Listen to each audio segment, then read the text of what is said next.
Sankoré a été édifié au XVe siècle entre 1430 et 1433. On l'appelle mosquée-université. Pourquoi mosquée-université?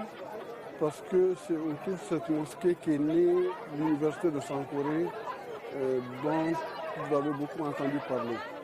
Donc à cette époque-là, la mosquée a été édifiée par une femme venue de Mauritanie, précisément de Walata, et qui a consacré une partie de sa fortune à l'édification de cette mosquée sur cette place. Vous voyez, c'est juché sur une sorte de promontoire, sur une élévation. Donc il fallait, à l'époque il n'y avait ni micro, ni haut-parleur, et il fallait trouver un endroit élevé où l'appel du muezzin pouvait être entendu de très loin. Donc par la suite, tous les grands érudits de la ville, Ahmed Baba, Mohamed Bagayego, Alpha Mouaya, Al-Aqib surtout, ont officié dans cette mosquée comme imam. Ensuite, il y a en plus du fait qu'elle soit une université, la splendeur de Tombouctou est partie de cette mosquée, la décadence aussi. Parce que quand les Marocains occupaient la ville au XVIe siècle, c'est dans cette mosquée qu'il y a eu des atrocités, où ils ont enlevé des savants, ils ont détruit des manuscrits, et c'est cette place-là que des grands érudits comme Alpha Moya ont été exécutés par les troupes de Jouder Pacha. Donc jusqu'à présent, à travers son numéraire, la place historique qui l'entoure, c'est le quartier des Sankoré, c'est le quartier des intellectuels et des grands bâtisseurs. Donc tous les grands maçons de la ville sont d'ici, ils ont donc une partie de leur famille ici. Alors c'est ce qui fait qu'on dit souvent que Sankoré, c'est le quartier latin de Tombouctou. Alors les travaux, c'est le crépissage périodique. À Djenné, il y a un crépissage annuel, mais à Tombouctou, les deux mosquées d'Ingareber et Sankoré font l'objet d'un crépissage périodique. Vous savez, c'est des mosquées en terre. Cette mosquée, particulièrement, il y a un détail que je n'ai pas eu à dire, c'est que la mosquée a été bâtie par cette femme mauritanienne, mais le Qadi Al-Aqib, au cours de son pèlerinage à la Mecque, a pris les dimensions de la mosquée avec une ficelle et est venu remodeler cette mosquée aux dimensions de la Kaaba. Si vous avez fait le pèlerinage, vous pouvez voir que c'est à peu près encore aujourd'hui les mêmes dimensions que la Kaaba. Mais le crépissage, ça se fait de façon périodique. C'est quand le maçon de la mosquée, parce que chaque mosquée dispose d'un maçon attitré, que quand ce maçon et tout ce qui l'entoure, notamment les familles affiliées, constatent l'état de dégradation, qu'en concertation avec l'imam de la mosquée, avec le comité de gestion de la mosquée, ils décident d'un crépissage. Donc c'est suivi de plusieurs annonces au cours desquelles on demande aux populations d'apporter leur contribution.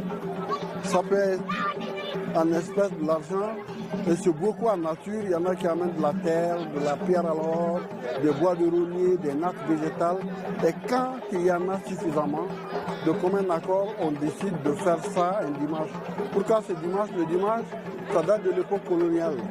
Parce que c'est le dimanche où personne ne travaille, où tout le monde est disponible pour venir donc faire ce travail. Donc au-delà de la conservation physique de cette mosquée, le crépissage, c'est d'abord une œuvre de conservation physique, mais aussi c'est un acte de foi, parce que tout musulman est obligé de venir pour le faire. Ensuite, c'est aussi festif. C'est festif, c'est culturel, parce que vous voyez, il y a des groupes de femmes qui apportent de l'eau, quand bien même on a les moyens d'avoir de l'eau par les robinets ou les citernes, mais puisque dans le temps ça se faisait comme ça, on le fait toujours. C'est donc un fait de socialisation et d'intégration, parce que pour toute une journée, tous les fils de la ville, et même des villages environnants, ils viennent pour se mettre ensemble, que vous soyez riche ou pauvre, noir ou blanc, petit ou grand, vous êtes tous là ensemble, vous faites les mêmes travaux, les maçons sont les maçons, le reste de la population, c'est les ouvriers et les manœuvres qui apportent le mortier. chaque année, on mobilise tous les maçons. On mobilise tous les maçons. Si tu vois un maçon qui n'est pas là, c'est qu'il est au champ, il est parti pour sa récolte de riz. Sinon, chaque année, la mobilisation, si tu vois la population qui est là, la plupart c'est les maçons et les apprentis maçons et des aides-maçons. Oui.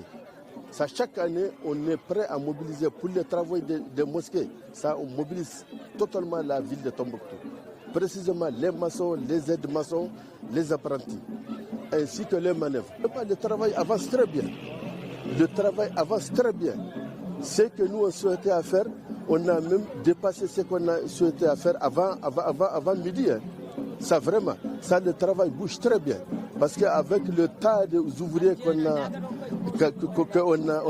a sensibilisés, ils sont tous présents ici au niveau de la mosquée. Je suis très ému, je suis très content, d'autant plus que d'ailleurs notre association est une association qui œuvre dans la conservation, la restauration des bâtiments protégés.